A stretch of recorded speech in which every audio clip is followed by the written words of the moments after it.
عرفات کا میدان، یہی وہ جگہ ہے جو آنے والے میدان حشر کا آئینہ ہے، جہاں ایک دن ہم سب کو، پوری انسانیت کو جمع ہونا ہے۔ اور یہی وہ دن ہے جس دن شیطان سب سے زیادہ روتا ہے، ذلیل ہوتا ہے، اور یہی وہ دن ہے جب ہمارا دن ہمیشہ کے لیے مکمل ہوا۔ اور یہ وہی میدان ہے جہاں اللہ تعالیٰ اپنے بندوں سے اتنا خوش ہوتا ہے، اتنا پیار کرتا ہے کہ وہ موجود ہر شخص کی مغفرت فرما دیتا ہے۔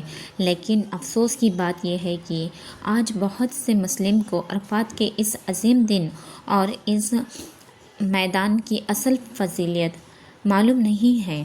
مگر آپ کو نہیں پتہ تو آپ اس ویڈیو کو آخر تک لازمی دیکھیں۔ میں نے بہت ہی شارٹ پوائنٹ انداز میں وہ سب بتایا جو ایز اے مسلم ہم سب کے لیے جاننا بہت ضروری ہے۔ اور ہاں، اس ویڈیو کو شیئر ضرور کر دینا صدقہ جاریہ سمجھ کے، تاکہ سب کو اس کا علم ہو سکے۔ آج ہم بات کریں گے عرفات کے اس عظیم و شان دن کی، جس کے بارے میں جان کر آپ کا بھی دل کرے گا، خواہش ہوگی کہ کاش ہم بھی اس وقت اس میدان میں موجود ہوتے۔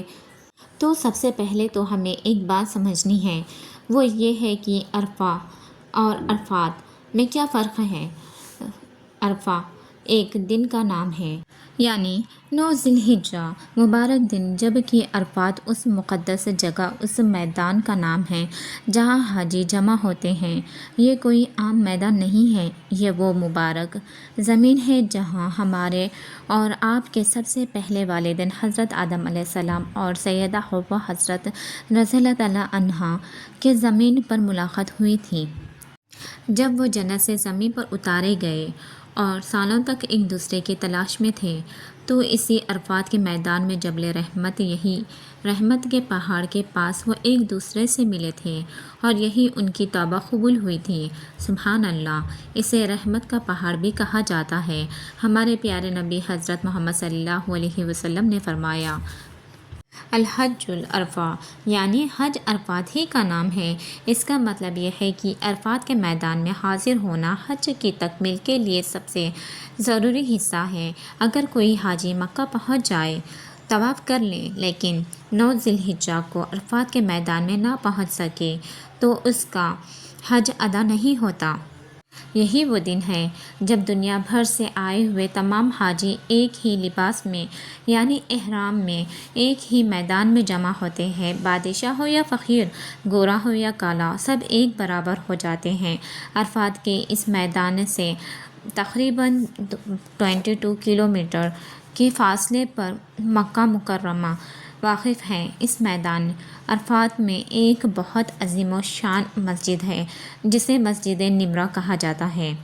آپ کو یہ جان کر حیرت ہوگی کہ یہ دنیا کی واحد مسجد ہے جو سال میں صرف اور صرف ایک دن کے لیے کھلتی ہے، اور وہ دن ہے 9 ذی الحجہ، یوم عرفہ۔ اس مسجد نمرہ میں ظہر کے وقت خطبہ حج دیا جاتا ہے، اور یہی وہ جگہ ہے جہاں ہمارے پیارے نبی صلی اللہ علیہ وسلم نے اپنا آخری اور تاریخی خطبۃ الوداع دیا تھا، اور پوری انسانیت کو مساوات، حقوق العباد اور عورتوں کے حقوق کا سبق سکھایا تھا۔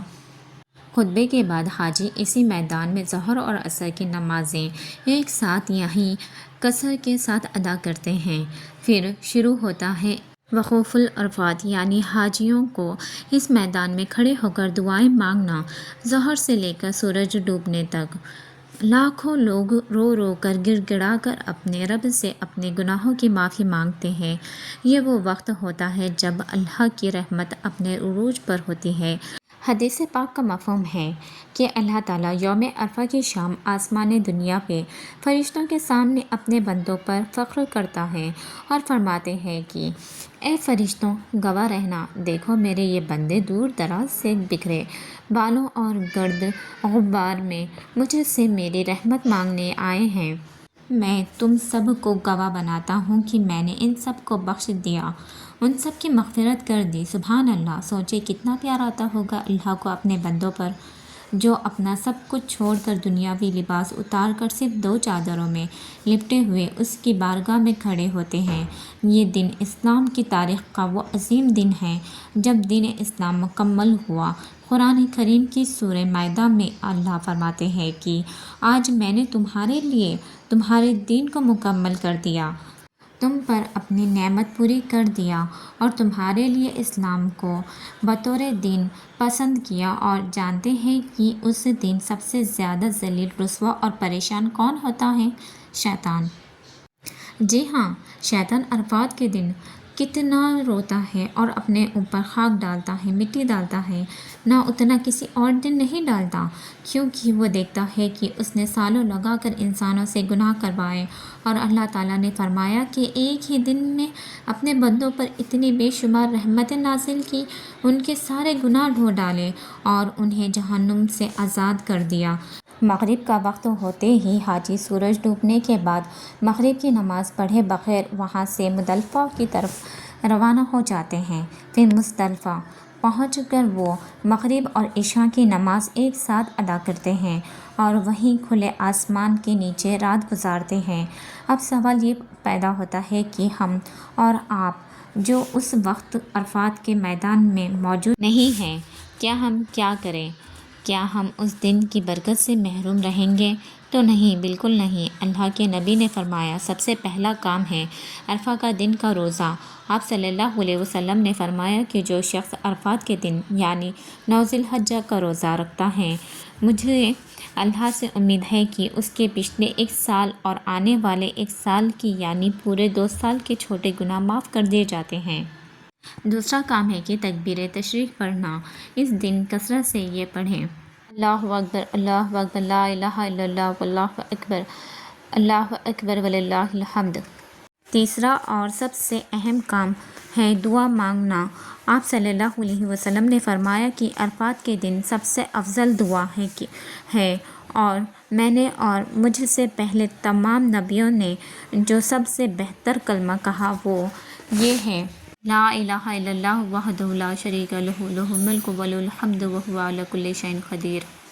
اور اس کے بعد اللہ کو یہ 2 کلمے بہت زیادہ پسند ہیں، کیونکہ اللہ کے نبی نے بھی فرمایا کہ 2 کلمے ایسے ہیں جو زبان پہ بہت ہلکے ہیں لیکن میزان یعنی ترازو میں بہت بھاری ہے، بہت چھوٹا ہے، سبحان اللہ و بحمدہ سبحان اللہ العظیم۔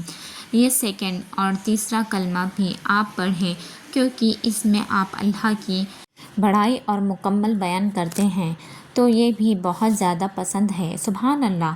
اور آخر میں درود شریف، اس لیے کثرت سے درود ابراہیم پڑھیں جو ہم نماز میں پڑھتے ہیں، انشاءاللہ ہم سب کی دعائیں قبول ہوگی۔